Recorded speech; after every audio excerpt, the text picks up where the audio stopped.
যে আমাৰ চৰকাৰ আহিলে আমি 1 লাখ ল'ৰা ছোৱালীক চৰকাৰী চাকৰি দিম। বিৰোধীয়ে মোক উপলুঙা কৰিছিলে যে ক'ৰ পৰা ইমান চাকৰি দিব, কেনেকে দিব।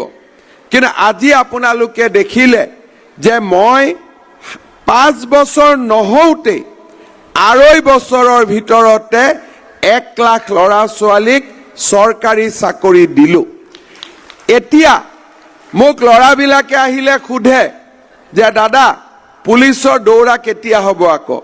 মই কৈছোঁ যে আমি আকৌ এবাৰ পুলিচৰ ইণ্টাৰভিউ পাতিম জুলাই মাহত, আৰু 1 লাখ চৰকাৰী চাকৰি আগতে দিলোঁ, এতিয়া নতুনকৈ আমি আৰু 50,000 ল'ৰা ছোৱালীক চৰকাৰী চাকৰি দিম। আজি মই যেতিয়া পুলিচৰ একাডেমীত যাওঁ, আমাৰ বহুত ল'ৰা ছোৱালী ডিব্ৰুগড় তিনিচুকীয়াৰ ল'ৰা ছোৱালী পুলিচত চাকৰি কৰি আছে।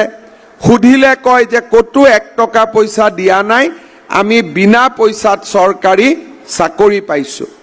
আজি আপোনালোকে বিজেপিক শক্তিশালী কৰি গৈ থাকক, আমি এনেকৈ আপোনাৰ ল'ৰা ছোৱালীক আমি চৰকাৰী চাকৰি ব্যৱসায়ৰ সুবিধা আমি কৰি দি গৈ থাকিম।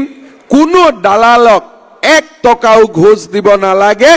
1 টকাও ঘোষ নিদিয়াকৈ আমি অসমৰ ল'ৰা ছোৱালীক চৰকাৰী চাকৰিৰ ব্যৱস্থা কৰিম। শ্ৰদ্ধাৰ ৰাইজ, ইলেকশ্যনৰ আগত মই যেতিয়া ৰাইজক কৈছিলোঁ যে ৰাইজ আপোনালোকে মোদীক ভোট দিয়ক, বিজেপিক ভোট দিয়ক, আমি আপোনালোকক অৰুণোদয় আঁচনি দিম, তেতিয়া বিৰোধী পক্ষই কি কৈছিলে যে এইবিলাক ফাঁকি,